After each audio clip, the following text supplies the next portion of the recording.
Hai teman-teman mahasiswa, ketemu lagi dengan saya Frihardina. Nah, sekarang kita akan sama-sama mempelajari tentang topik 4, yaitu Counting for Current Asset atau Prepaid Expense.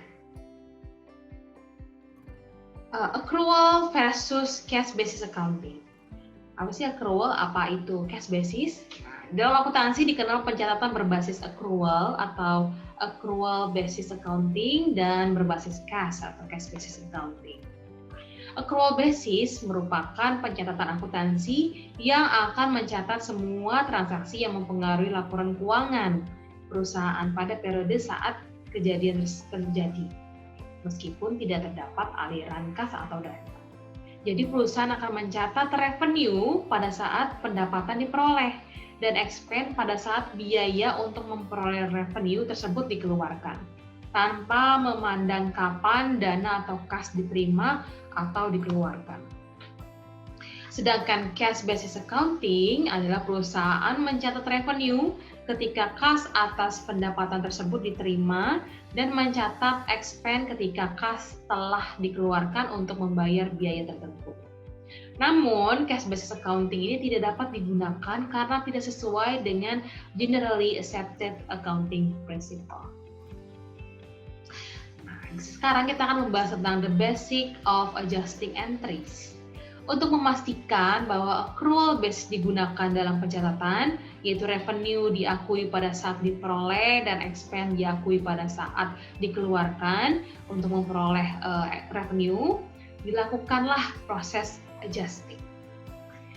Adjusting entries atau jurnal penyesuaian diperlukan agar balance sheet dan income statement dapat disusun dengan menggunakan accrual basis. Di akhir periode akuntansinya, setelah trial balance dibuat, perusahaan menganalisa transaksi-transaksinya agar dapat membuat adjusting entries yang diperlukan untuk pembuatan laporan keuangan. Adjusting entries diperlukan karena dalam trial balance mungkin sekali terdapat data yang tidak up to date atau lengkap. Karena yang pertama, beberapa transaksi tidak dicatat setiap hari karena akan menjadi tidak efisien kalau dicatat setiap harinya. Misalnya penggunaan perlengkapan kantor atau supplies dan gaji pegawai.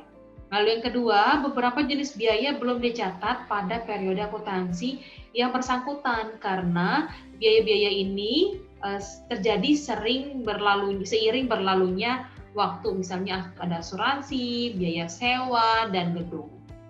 Beberapa item mungkin belum dicatat, contohnya biaya listrik karena biaya tersebut akan ditagihkan pada periode akuntansi yang akan datang.